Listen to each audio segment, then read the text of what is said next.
Assalamualaikum warahmatullahi wabarakatuh. Hai anak-anak ibu semuanya, selamat bertemu kembali pada pembelajaran hari ini. Apakah Ananda masih semangat? Alhamdulillah, luar biasa. Allahu Akbar. Anak-anak ibu semuanya, sebelum mulai, marilah kita sama-sama membaca basmalah.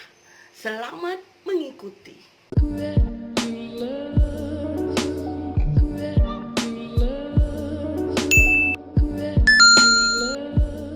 Bismillahirrahmanirrahim. Muatan pembelajaran kita hari ini adalah PPKN kelas 5 tema 5. Kompetensi dasar PPKN adalah 3.4 dan 4.4. Sedangkan tujuan pembelajaran diharapkan setelah menonton video ini, Ananda dapat menggali manfaat persatuan dan kesatuan sebagai anugerah Allah Subhanahu wa taala. Dan yang kedua, dapat membahas sikap mempertahankan persatuan dan kesatuan dulu, sekarang, dan nanti. Nah, pertama kita bahas terlebih dahulu, siapa sih tokoh pendiri Budi Utomo itu? Yang pertama adalah Dr. Wahidin Sudirohusodo, yang kita kenal dengan Bapak Pendidikan. Kemudian adalah Dr. Sutomo, yang dikenal dengan Bung Tomo. Kebangkitan nasional itu ditandai dengan berdirinya Organisasi Budi Utomo tanggal 20 Mei 1908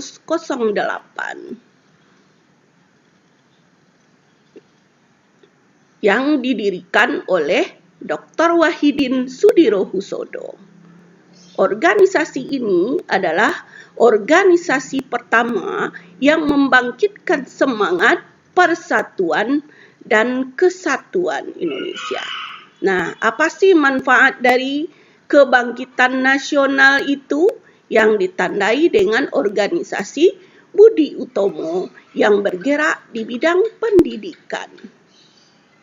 Yang pertama, dapat menumbuhkan jiwa patriot. Dengan perjuangan tidak hanya mengangkat senjata, tetapi dengan diplomasi membentuk organisasi pendidikan demi persatuan dan kesatuan meraih kemerdekaan. Yang berikutnya, bangsa Indonesia mampu bangkit melawan penjajahan Belanda.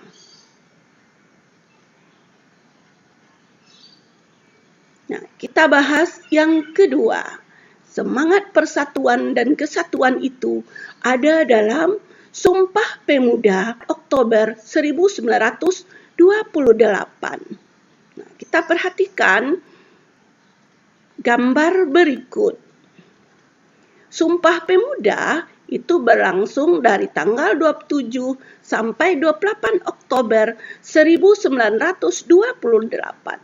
Kita mengerti betapa pentingnya persatuan dan kesatuan itu. Isi dari Sumpah Pemuda itu, yang pertama, bertumpah darah, yang satu, tanah air Indonesia. Yang kedua, berbangsa yang satu, bangsa Indonesia. Dan bahasa persatuan, yaitu bahasa Indonesia. Nah, apa sih manfaat dari Sumpah Pemuda itu? Yang pertama, kita bahas dulu bahwa lagu kebangsaan pertama kali dinyanyikan pada saat Sumpah Pemuda adalah Indonesia Raya yang diciptakan oleh W.R. Supratman. Kemudian, pertama kali bendera merah putih dikibarkan pada saat Kongres Sumpah Pemuda. Manfaat peristiwa Sumpah Pemuda. Yang pertama, dapat mempererat persaudaraan. Kedua, mewujudkan kerukunan. Yang ketiga, menumbuhkan semangat kerja keras. Dan yang keempat, semangat gotong royong dalam membangun bangsa.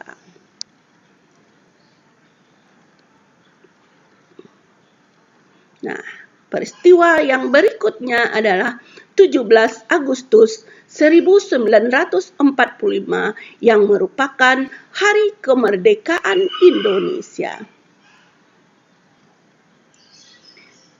17 Agustus 1945 itu adalah dibacakannya teks proklamasi pada pukul 10 tepat di rumah Bapak Soekarno di Pegangsaan Timur 56 Jakarta.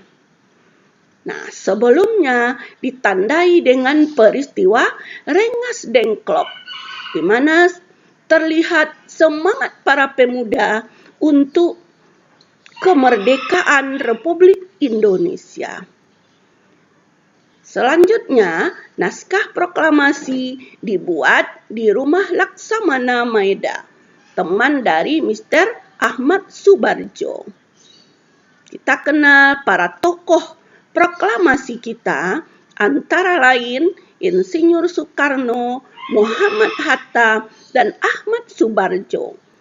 Kemudian Sayuti Malik mengetik teks proklamasi dan Sultan Syahrir sebagai orang yang pertama mengetahui bahwa Jepang itu sudah kalah. Usaha mempersatukan NKRI, Negara Kesatuan Republik Indonesia. Yang pertama, persatuan dan kesatuan adalah modal dasar pembangunan bangsa. Yang kedua, turut serta menjaga keutuhan Negara Kesatuan Republik Indonesia. Selanjutnya, semangat persatuan dan kesatuan yang telah ditunjukkan oleh para pejuang tadi hendaknya dapat diterapkan dalam kehidupan sehari-hari. Nah, bagaimana usaha kita untuk mempersatukan Negara Kesatuan Republik Indonesia? Contohnya, sumber daya alam harus dikelola dengan semangat persatuan dan kesatuan. Yang kedua, gotong royong dapat menumbuhkan semangat kekeluargaan, dapat meningkatkan persatuan dan kesatuan, mencegah perpecahan. Nah, bagaimana pula sikap persatuan dan kesatuan dalam kehidupan sosial budaya? Yang pertama, saling menghormati yang kita kenal dengan tri kerukunan umat beragama yang telah Ananda pelajari. Yang kedua, bergotong royong. Kemudian bekerja sama membangun sarana umum. Walaupun kita berbeda suku, berbeda budaya, dan berbeda agama, namun tetap kita bekerja sama dalam membangun sarana umum yang ada di tempat kita masing-masing. Berikutnya, membantu korban bencana. Menghargai budaya suku lain. Kemudian, dengan perbedaan itu, yang dapat menyatukan kita adalah bahasa Indonesia. Bahasa Indonesia sebagai bahasa persatuan. Nah, sikap persatuan dan kesatuan dalam kegiatan ekonomi. Nah, kita hendaknya bersikap terbuka pada pelaku ekonomi dan juga menghormati dan menghargai sesama pelaku ekonomi. Menyelesaikan masalah dengan cara musyawarah. Memanfaatkan sumber daya alam dengan bijaksana. Menjalin kerjasama yang baik di antara kita. Demikianlah pembelajaran kita hari ini. Alhamdulillahirabbil alamin. Assalamualaikum warahmatullahi wabarakatuh.